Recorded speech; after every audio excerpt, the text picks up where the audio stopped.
નમસ્કાર સર્વ દર્શક શ્રીઓ, નક્ષત્ર જ્યોતિષ કાર્યાલયમાં આપ સૌનું હાર્દિક સ્વાગત છે।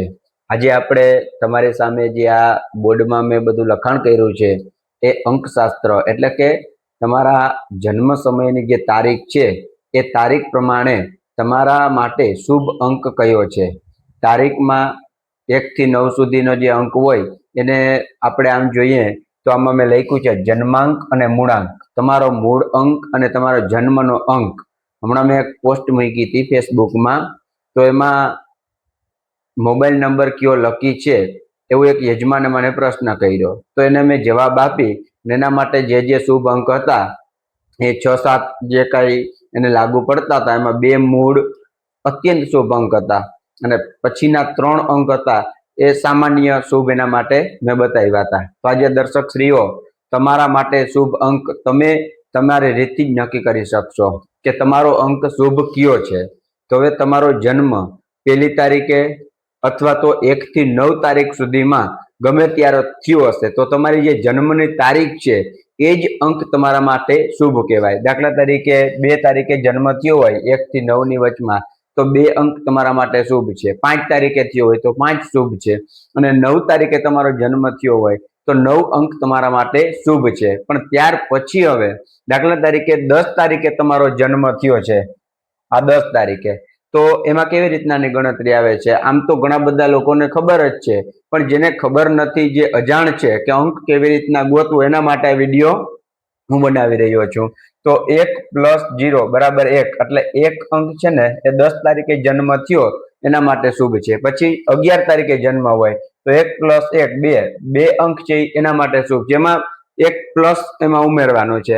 12 તારીખે હોય તો 1 ને 2 3 એટલે એના માટે 3 અંક શુભ છે। પછી 13 તારીખે જન્મ હોય તો 3 + 1 + 3 એટલે બરાબર 4। એવી રીતના 19 તારીખ સુધી જે એક ઉમેરી અને તમારે તમારો મૂળ અંક ગોતવાનો છે। દાખલા તરીકે 15 તારીખે જન્મ છે તો 1 + 5 = 6 6 અંક તમારા માટે મૂળ અંક તમારો જે છે એ શુભ રહેલો છે। 6 અંક તમારે 15 તારીખે જન્મ થયો એનો। પછી 16 માં પણ એવી જ રીતના 6 ને 1 7 એટલે 7 અંક। 17 માં પણ 7 ને 1 8 એટલે 8 અંક, બરાબર। એવી રીતના એક ઉમેરવાનો છે। ત્યાર પછી એક થોડોક અઘરો વિષય શું છે, કારણ કે 19 તારીખે જન્મ થયો હોય તો શું, કારણ કે 1 + 9 = 10, તો હવે 10 છે તો એને પાછું 10 એટલે 1 + 0 = 1, 10 માંથી 0 કાઢી નાખવાનો છે એટલે એના માટે 1 અંક છે ને એ શુભ છે। 19 તારીખે જન્મ હોય એના માટે લકી અંક શુભ 1 નંબર રહેલો છે। 20 તારીખે હોય તો 2, એમાં 2 + 0 એટલે 2, બરાબર। એવી રીતના 21 તારીખે જન્મ હોય તમારો તો 2 + 1 = 3। 22 તારીખે હોય તો 2 ને 2 4।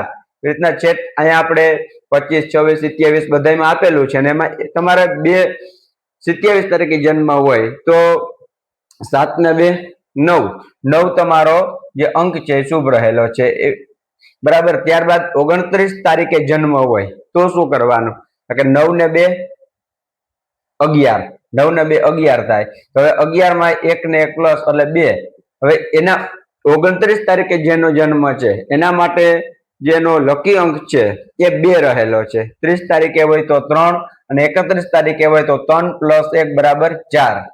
તો દર્શક શ્રીઓ, આ તમારો જન્માંક કયો તો જન્માંક પણ કહેવાય, જન્મનો અંક શુભ, અને મૂળાંક કયો તો મૂળાંક પણ આને કહેવામાં આવે છે।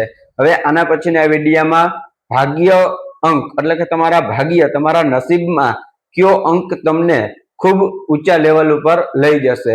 મોટા મોટા ફિલ્મ સ્ટારો છે, મોટા મોટા જે બિઝનેસમેન છે એ પણ અંકશાસ્ત્રને ધ્યાનમાં લઈ અને આગળ વધતા હોય છે। તો એક શ્રદ્ધાનો વિષય છે, જો તમારે જાણવું હોય તો આમાં તમે, મારી પાસે સમય હશે તો હું આ વિડીયો ફેસબુકમાં પણ મૂકીશ, યુટ્યુબમાં પણ મૂકીશ, ઇન્સ્ટાગ્રામમાં પણ મૂકીશ। જો અનુકૂળ મને સમય મળશે તો હું કોમેન્ટ દ્વારા તમને જવાબ પણ આપીશ, નહીતર વિડીયાના માધ્યમથી આવું સચોટ અને સાચું જ્ઞાન હું તમને આપતો રહીશ। તો દર્શક શ્રીઓ, એવું આ અંક છે।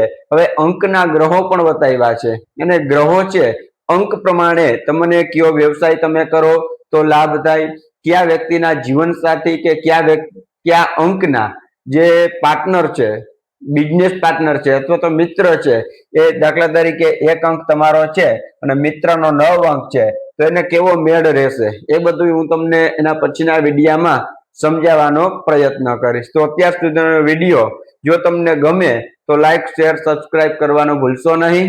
ધન્યવાદ.